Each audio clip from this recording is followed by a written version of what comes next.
Namaskaram all. This is Bhairava Sadaka, and this is part 2 of the origins of the Trika. And this will be a few parts to completely go through all of these basic things. And I'm just going to cover these at a very surface level, all of these introductory concepts. And eventually I will go much further into them. And of course, as always, to begin, we will start with the Agora mantra.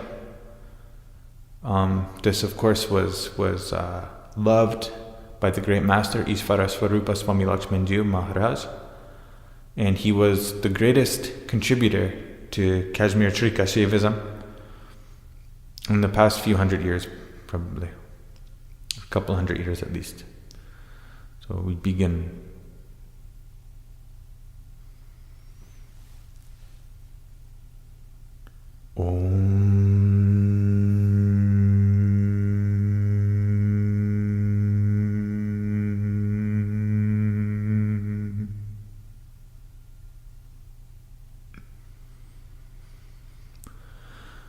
Akoremyo dhangoremyo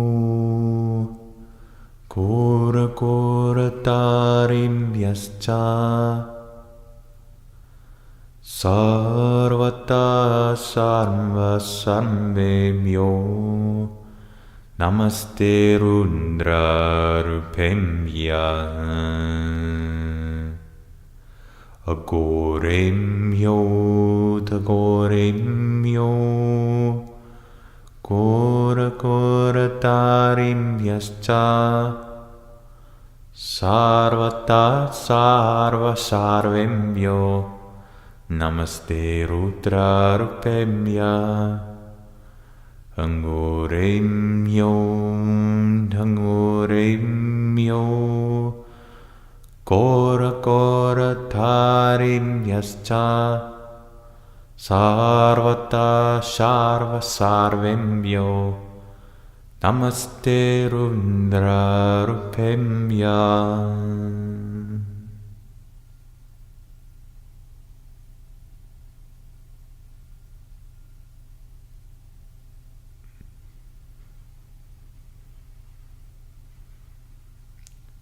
Har Har Mahadev.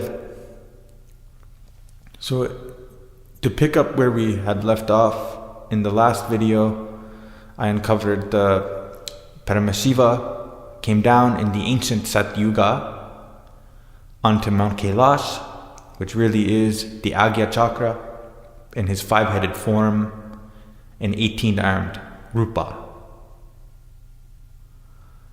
And of course, we believe in a physical form, but most importantly, we believe in the internal and esoteric meaning of this being the Agya Chakra of the ancient yogis and the ancient devotees of God, of Paramashiva. As Kailash is really just a external symbol, an external version of the Agya Chakra, the third eye chakra, where this gnosis, awakening, this knowledge was transmitted. The 5 heads again align with Srishti, creation, Sthiti, maintenance, Samhara, dissolution or destruction, Tradtion, ignorance, and Anugraha, revelation. So, of course, Tradtion and Anugraha exist outside of the cycles of Srishti, Sthiti, and Samhara, creation, maintenance, and destruction. We went into depth about that in the last video. And you will start seeing things are interweaving and things are beginning to connect, right? So we have Srishti, Sthiti, and Samhara, Brahma, Vishnu, and Rudra, creation, maintenance, and destruction, dissolution, and also the 5 different Shaktis. So that is Chitananda, Icha, Jnana, and Kriya. Chitta is consciousness, Ananda is bliss, Icha is willpower, Gyan is knowledge, and of course Kriya, this is action. So Kriya is divine action. So that's the symbology of the 5 heads, and the 18 arms is, some say, symbolic of half of the 36 elements or tattvas, which we will touch on in the future, and or 118 of the lokas or internal dimensions, which the ancient yogis have discovered in states of samavesa, in samadhi states. So today I would like to speak on how those 5 heads of Shiva and those 3 processes of creation, maintenance, and destruction embodied by the first 3 heads, and the 92 agamic translations of the Saiva Dharma, the Uruja Agama and the Bhairava Agama.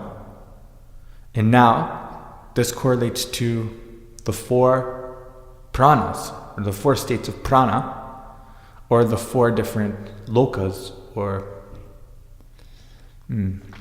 worlds, I guess we can say. I'll say the 4 states of prana. Some say it's 3 worlds plus an added world, or an added state. So in Kashmiri Shaivism, it's important to remember that when we say these worlds, these are internal, very internal aspects of our awareness and consciousness and perception. So let's begin with the waking state. The waking state is what we're operating in when we are not asleep, or when we are not dreaming, like just the basic motion of daily mundane life. That is Jagrat. In Sanskrit, Jagrat is one of these worlds, or one of these lokas, or states of prana. So this is the waking state.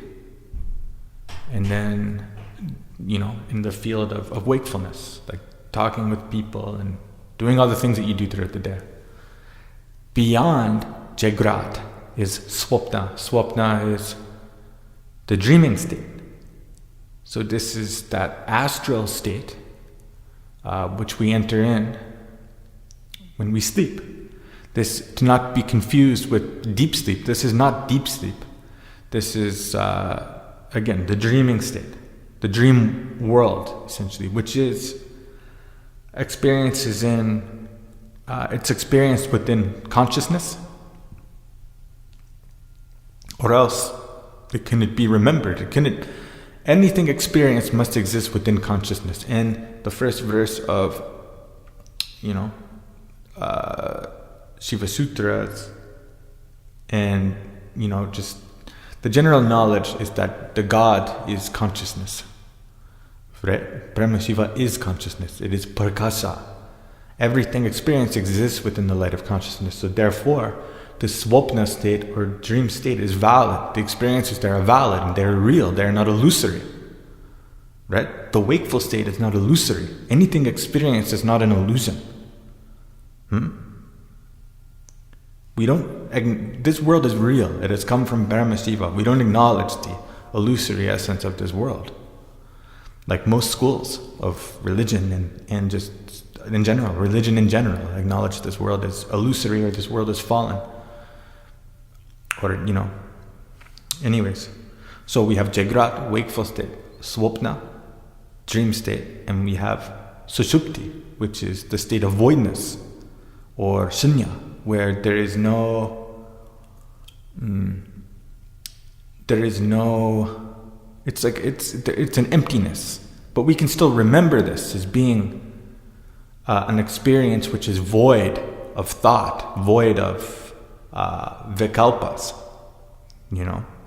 and it is void of just life force. It is just like an emptiness, like a vacuum state almost, right? Shunya. This could very well be associated with the throat chakra, the passing of the throat chakra. So Jagrat, Swapna, and Susupti. And we're moving in and out of these states, right? So of course, Jagrat, the state of wakefulness, is correlated with the first head of Paramashiva, that is Srishti, creation, right? All of the physical objective world is created when we open our eyes and when we move about in the daytime, when we get up. Created by our senses, right? And then the next Swapna, this is correlated with the second head of Paramashiva, Sthiti, kind of this in-between state of wakefulness and deep sleep. And it is a very subjective state though, because it occurs, Swapna is occurring within what people in the modern day call the subconscious, things within your subconscious come out in this dreaming state. So this is Swapna. And then of course, Susupti. Susupti is this void state. And this void state is the deep sleep state. And this is associated with, of course, the third head of Swachandanata, Gauranata, Paramashiva, Pashupati. This is Samhara. So this third head is that of dissolution, where the Vikalpas and where, these thoughts and these perceptions are dissolved in this deep sleep state. So our awareness is moving in and out of these states. And I would like to make it known that these states can cross. Like, for example, during the state of wakefulness, when we do our sadhana, and we go deep and deep within the self, we can cross into swapna, into the dreaming state, without actually going to bed, without actually going to sleep. We can attain the state of swapna while sitting in our asana, doing our meditative practice. And that is associated with the upayas. So in Jagrat, we can go directly into swapna. We can have swapna experience while being in Jagrat. We can experience the astral plane or the dream state. Right? We don't necessarily have to go to sleep. I want to make that known. Jagrat is associated with anavupaya, physical practices, right? Swapna is associated with shaktopaya, mental visualization practices, where the body is forfeit. And Susupti. Then the yogi may even have a Susupti, a voidness experience, while in his asana, without going to sleep. An experience that is void of seemingly void of shakti, of energy, and void of vikalpas, of experience and of thoughts. And we can enter and cross this voidness in our asana, during our sadhana, our meditation. So don't think that we necessarily need to sleep to access the state of swapna and to access the state of susupti. In fact, it's a lot more fluid than this. We're often moving in and out of these states, and we may not even be aware of moving in and out of these states of Jagrat, Swapna, and Susupti. So again, Jagrat, anavupaya, physical practice.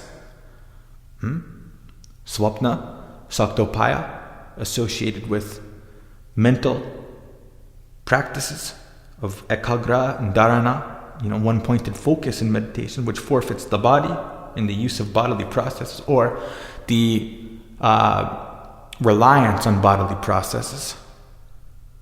And then, of course, the susupti state is associated with the sambhavabhaya, right? And sambhavabhaya is the mind is no longer there, or the body, right? That's the method of Shiva, Shambha, the method of Shambha. That is Shambhavabhaya. And this is another means another means of practice, of sadhana. So that is, again, Jagrat, Srishti, creation, Brahma, Anavupaya, Swapna, Stihiti, Vishnu, Saktopaya, Sushupti, Samhara, Rudra, Sambhavopaya.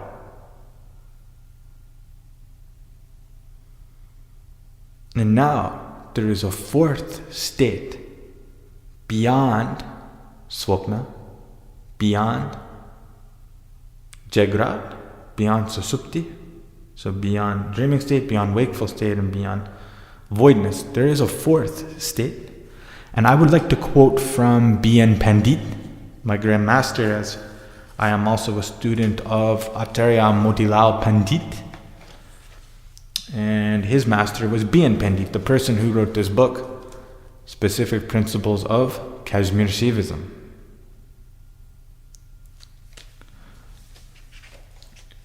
And he has descriptions of the Turiya state. To quote B.N. Pandit, my obeisances unto Grandmaster B.N. Pandit, the Turiya state is considered to be entirely pure. In Turiya, one experiences an intuitive realization of the true nature of the self, and so it has been called the state of self-revelation. And the Turiya is analyzed into 4 other sub-states or steps. And we're not going to go that deep into the states of Turiya today. But I just wanted to give that description of the state of Turiya. So the state of Turiya is not an inactive state like Sushupti. It is beyond the void state. And it is a state where the luminous effulgent self, or the God, is felt. Deep within the self exists the Paramashiva, the God, deep within, the Atma, and that is the experience. It is not necessarily a state that is void. In fact, it's the opposite. It is a state that is purna, it is full. Right? But there is often a crossing of Susupti, or a crossing of the void state, where the Samadhi state of Turiya is attained through this crossing of Susupti. Not always, but often. You cross through this voidness and you attain the state of Turiya through grace alone. Turiya is a very advanced state. Shambhavopaya Shambhopaya is even said to be only through the grace of the masters or through the grace of the yoginis. So even the state of Shambhopaya is like an incredibly high state to attain. And of course, by the grace of Paramashiva, by this intense Shaktipata, we can enter into the Turiya state. And then of course, beyond Turiya exists Turiyatita. And Turiyatita is what weaves all of those other 4 states of prana together. It's what weaves the Jagrat, wakefulness, Swapna, dreaming, Susupti, voidness, deep sleep, and Turiya, the state of the pure self. These are all given rise from Turiyatita. These all come from Turiyatita. Just like this Rudraksha beads, in each individual bead, the thread is woven through them. And that is what is Turiyatita. It gives rise to all of these lesser states. So that state of Turiyatita is absolutely full. It is absolutely shining with the glamorous effulgence of Paramashiva. And within Turiyatita is held the 4 states of prana.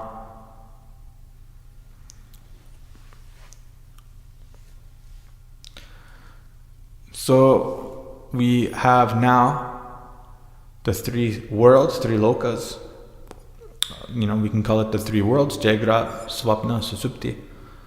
And we can call this the four states of prana, Jagrat, Swapna, Susupti, and Turiya.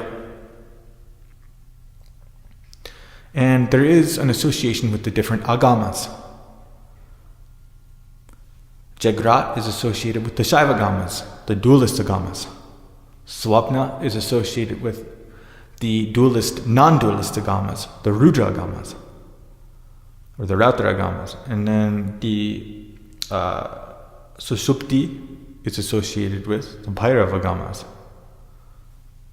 So there's agamic correlations to those three states, those three worlds, lokas, as well. So as you see, as we advance through the Trika, everything weaves together. I first also talked about the three Devis, the three Shaktis, Apara Shakti, Para Shakti, and Para Shakti. Those also have correspondence with these different states of awareness, right? Apara Shakti is Jagrat, Para Shakti is considered to be Swapna, and then Para Shakti is associated with Susupti.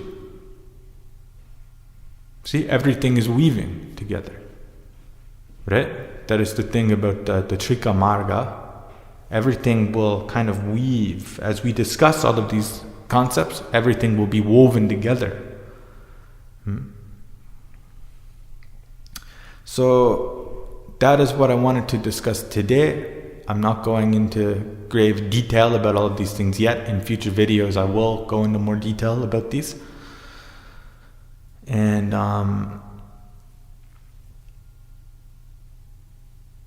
it is a blessing to have come to this tradition of Kashmir Shaivism, and I hope you all can learn from this channel. I don't want to make my videos too long usually. Sometimes I'll have longer videos than others, but I think this would be a good place to end this for now, as we have discussed these three worlds, or these four states of prana. I've given you a bit of a description of the Turiya state, and how all of these states are bound together by the supreme Turiya Tita. And again, in the future, we will break this down further. And in the next video it will discuss the malas, so the impurities that lead us into limitation. And then I will discuss the tattvas, so the 36 different elements. And after discussing the tattvas, I will make a video about kind of the history of the lineage, in the history of a recent lineage during the age of the Kali Yuga, in the line of Durvasha Rishi. And I will name all of the acharyas and the different schools that meet within my master, Modila Panditji.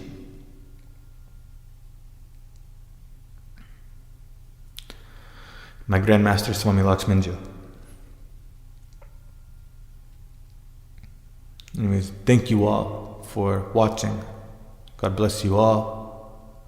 Jai Mahakal. Jai Gurudev. Har Har Mahadev.